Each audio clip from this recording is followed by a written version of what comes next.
కరీంనగర్లోని ఆల్ఫోర్స్ విద్యా సంస్థలో ఘనంగా బతుకమ్మ వేడుకలు జరుగుతూ ఉన్నాయి. ఆల్ఫోర్స్ విద్యా సంస్థల అధినేత doctor Narender Reddy Vavilalapalli campus ground లో ఆల్ఫోర్స్ బతుకమ్మ మహోత్సవ పేరుతో నిర్వహించినటువంటి వేడుకలను ప్రారంభించారు. ఈ వేడుకల్లో యువతులు తీరొక్క పూలతో బతుకమ్మను పేర్చి సాంప్రదాయ దుస్తులు ధరించి ఉత్సాహంగా ఆడిపారారు. ఆపరేషన్ సింధూర్ టీంతో చేసిన బతుకమ్మ ప్రత్యేక ఆకర్షణగా ఆకట్టుకుంది. ఈ బతుకమ్మ పండుగ మరి ఆల్ఫోర్స్ విద్యా సంస్థల్లో ప్రతి సంవత్సరం కూడా ఘనంగా మరి పిల్లలు స్టాఫ్ తల్లిదండ్రులు అందరూ కలిసికట్టుగా జరుపుకుంటారు.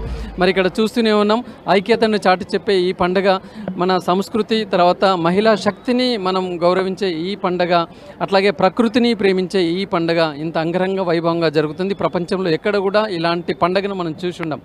ముఖ్యంగా మరి ఈ సీజన్లో వచ్చే అన్ని పూలతోటి ఒక ఆకృతిలో మనం బతుకమ్మను పేరుస్తూ ఆ బతుకమ్మని బతుకు అమ్మ మమ్మల్ని దీవించు చల్లగా అని చెప్పేసి పూజిస్తుంటాం.